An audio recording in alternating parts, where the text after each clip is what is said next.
جب اسلام آیا تو قریش میں سے اوائل اسلام میں 17 افراد تھے، 70 نہیں 17 افراد تھے جو لکھنا پڑھنا جانتے تھے۔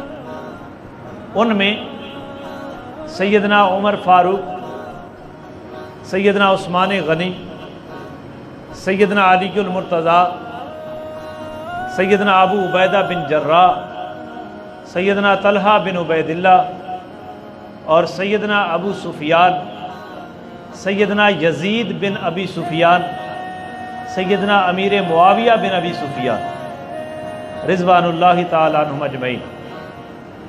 یہ صحابہ میں یہ لوگ لکھنا پڑھنا جانتے تھے۔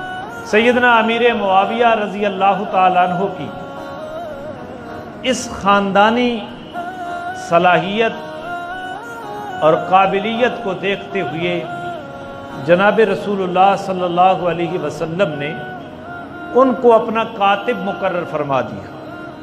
آپ میرے کاتب ہیں، اور یہ کتابت وحی کی بھی تھی اور غیر وحی کی بھی تھی۔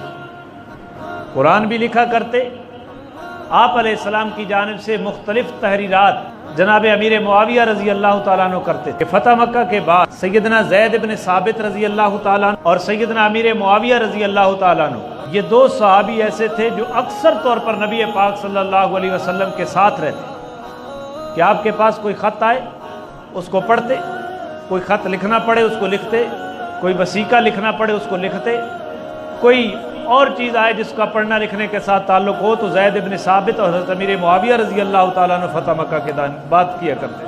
اور یہ کتابت تنخواہ کے عوض نہیں تھی، یہ کتابت، یہ منشی گیرا، یہ صرف رسول اللہ صلی اللہ علیہ وسلم کی محبت اور اسلام کی محبت میں تھا۔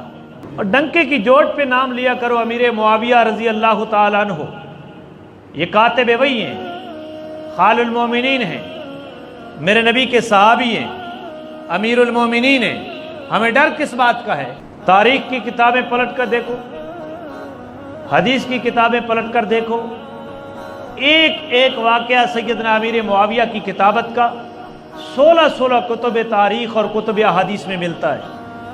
علامہ ابن حجر اسقلانی نور اللہ مرکزہ، ان کی ایک معروف کتاب ہے صحابہ متعلق الاصحابہ فی معرفت الصحابہ، انہوں نے لکھا ہے اس میں کہ ایک شخص مسلمان ہو کر آیا، نیا مسلمان ہوا، مسعود ابن وائل رضی اللہ تعالیٰ عنہ، باہر سے تشریف لائے، مسلمان ہوئے اور نبی کریم صلی اللہ علیہ وسلم کے پاس آ کر عرض کی، یا رسول اللہ، میں اپنے قبیلے میں واپس جانا چاہتا ہوں، آپ میرے ساتھ کسی داعی کو بھیجیں جو میرے قبیلے میں دعوت اسلام کا کام کرے،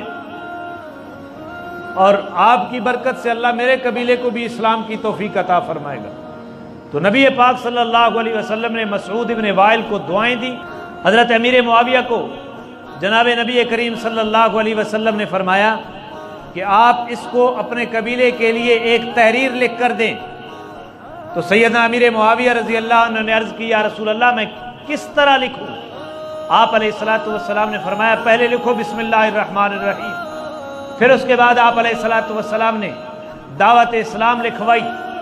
تو وہ جو مسعود بن وائل رضی اللہ تعالیٰ عنہ کو خط لکھ کر دیا جو دعوت اسلام کے اوپر مبنی تھا، جس کا طریقہ خود جناب نبی کریم صلی اللہ علیہ وسلم نے طے کیا، وہ سیدنا امیر معاویہ رضی اللہ تعالیٰ عنہ نے لکھ کر دیا۔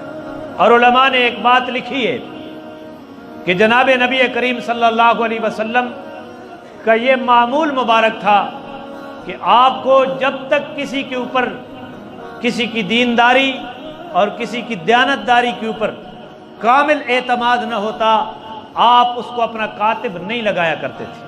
اور بسا اوقات نبی علیہ السلام کو اچانک تحریر لکھنے کی ضرورت پیش آ جاتی تو آپ حضرت امیر معاویہ کی طرف بندہ بھیجتے کہ معاویہ کو بلاؤ، مجھے ضرورت ہے امیر معاویہ کی، وہ مجھے تحریر لکھ کر دے۔ اور کبھی کبھی آپ نے معمولی انسان کو نہیں بھیجا۔ حضرت عبداللہ بن عباس رضی اللہ تعالیٰ عنہ خود فرماتے ہیں کہ میں بچہ تھا، میں بچوں کے ساتھ دوڑ رہا تھا، اچانک نبی علیہ السلام میرے پیچھے آ کر کھڑے ہوئے، میں نے دیکھا تو میں بھاگ گیا، بھاگا تو آپ نے مجھے پیچھے دروازے کے اوپر سے پکڑ لیا، میری گردن سے پکڑ لیا اور گردن سے دبایا نبی علیہ السلام نے، اور فرمایا کہ جاؤ معاویہ کے پاس اور معاویہ کو بلا کر لاؤ، نبی علیہ السلام کو تیری ضرورت ہے۔ عبداللہ بن عباس کہتے ہیں میں گیا حضرت امیر معاویہ کے پاس کہ نبی علیہ السلام آپ کو بلا رہے ہیں، آپ کے بلاوے کو قبول کیجئے، آپ علیہ السلام کو آپ کی ضرورت ہے۔ تو میں آتا اور حضرت امیر معاویہ کے پاس، حضرت امیر معاویہ کو بلا کر نبی علیہ السلام کے پاس لاتا، نبی علیہ السلام کوئی تحریر لکھوانی ہوتی تو امیر معاویہ سے لکھواتے۔ بے شمار کتب کے اندر یہ روایت موجود ہے۔ حضرت دہیہ کلبی رضی اللہ تعالیٰ عنہ میرے پیغمبر کے عظیم صحابی ہیں، رسول اللہ صلی اللہ علیہ وسلم کا خط لے کر گئے ہرقل روم کے پاس، روم کے بادشاہ کے پاس۔ اس خط کے جواب میں روم کے بادشاہ نے ایک خط لکھوایا اور اپنے قاصد جس کا نام تھا التنوخی، اس کو وہ خط دے کر رسول اللہ صلی اللہ علیہ وسلم کی طرف روم کے بادشاہ ہرقل نے روانہ کیا۔ وہ تنوخی کہتا ہے کہ جب میں خط لے کر آیا تو آپ صلی اللہ علیہ وسلم اس وقت اپنے اصحاب کے ساتھ مقام تبوک کے اوپر فروکش تھے۔ تنوخی کہتا ہے میں نے آ کر لوگوں سے پوچھا کہ محمد کون ہے صلی اللہ علیہ وسلم، تو نبی کریم صلی اللہ علیہ وسلم نے اپنی ذات کی طرف اشارہ کرتے ہوئے مجھے اپنی طرف اشارہ کیا کہ میں محمد ہوں۔ تو پھر میں نے خط حوالے کیا، بادشاہ روم کا قاصد ہوں، یہ خط آپ کے خط کے جواب میں لے کر آیا ہوں۔ تو نبی پاک نے وہ خط پکڑ لیا اور دائیں طرف ایک آدمی بیٹھا تھا، آپ نے خط اس کو دے دیا کہ یہ خط پڑھ کے مجھے سنا۔ اس نے وہ خط پڑھ کر سنایا۔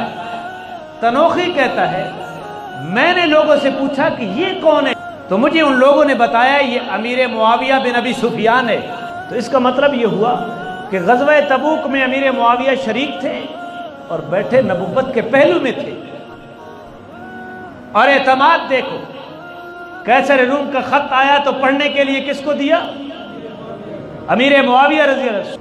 تو اس خط کے اندر قیصر روم نے لکھا تھا کہ آپ نے مجھے جنت کی دعوت دی ہے، جس جنت کے بارے میں آپ کہتی ہیں کہ اس کی وسعت آسمان و زمین کے برابر ہے، تو میں پوچھتا ہوں دوزخ پھر کہاں ہے؟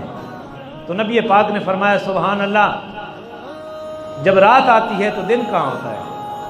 پھر نبی علیہ السلام نے، تنوخی کہتا ہے مجھے فرمایا کہ ہم سفر میں ہیں اور آپ ہمارے مہمان ہیں، آپ سفیر بن، تو میرا دل تو کر رہا ہے کہ آپ کو کوئی تحفہ دوں، لیکن میرے پاس یہاں تحفہ موجود نہیں ہے۔ آپ نے یہ بات فرمائی، اتنے میں آپ کے اصحاب میں ایک بندہ اٹھا اور وہ اپنے سامان سے ایک نیا قیمتی جوڑا کپڑے کا وہ لے کر آیا اور میری گود میں رکھ دیا۔ میں نے پوچھا یہ کون ہے؟ مجھے بتایا گیا یہ عثمان بن عفان ہے۔